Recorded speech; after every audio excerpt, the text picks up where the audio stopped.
45 minutes from Emirates Stadium lies Arsenal's training ground at London Colney. Inspired and spearheaded by Arsene Wenger, it's the engine room that drives Arsenal's high-tempo football and the sanctuary where players can recover and rehabilitate, ready for their next battle.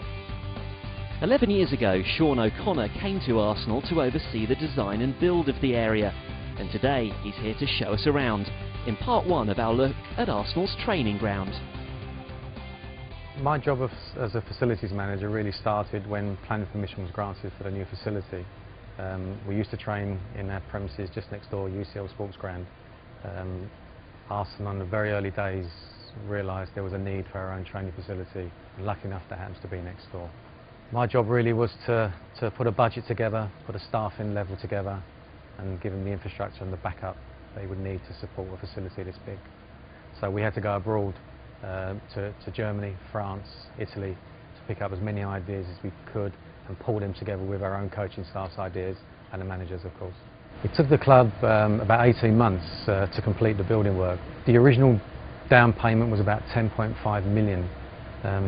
Where we are today is about 30 million. So over the past 11 years, there's been substantial investment within the training facility to keep it, up front and ahead of the rest of the teams. With Arsenal at the cutting edge on the pitch, it's essential that the players are in top physical condition. This starts with exceptional facilities. The gymnasium, the fitness conditioning area, Tony Colbert and Gary Lewin were heading that one up in terms of what we would require for a working area when we were building it.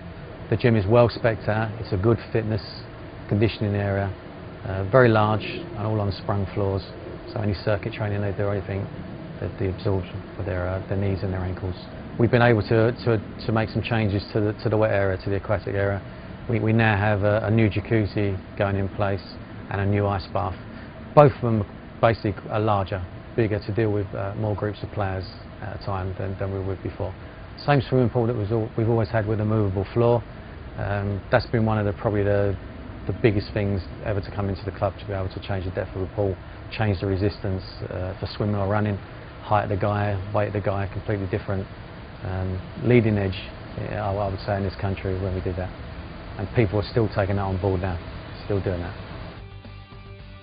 Arsenal's engine room would be nothing without fuel for the fire, and the restaurant has received as much attention as the rest of the complex.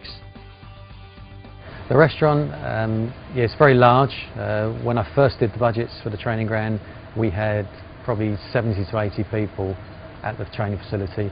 We're now up to 110 to 120 people. My job at the beginning was to bring in a chef, one of the very highest standard, to meet the dietary requirements that were requested by the manager.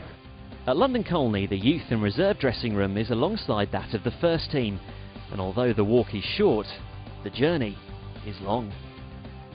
The famous walk, I always say it's the biggest 20 metres walk of your life.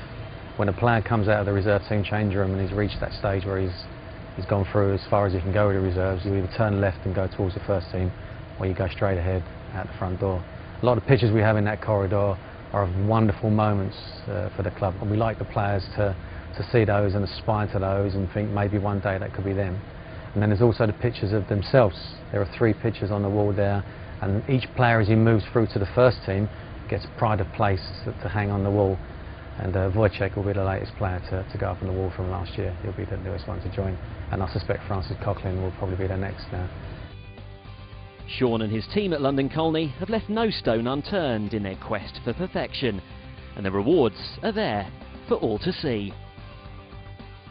I think the trophies speak for themselves. If someone says to me, winning trophies and winning games is all about preparation and recovery.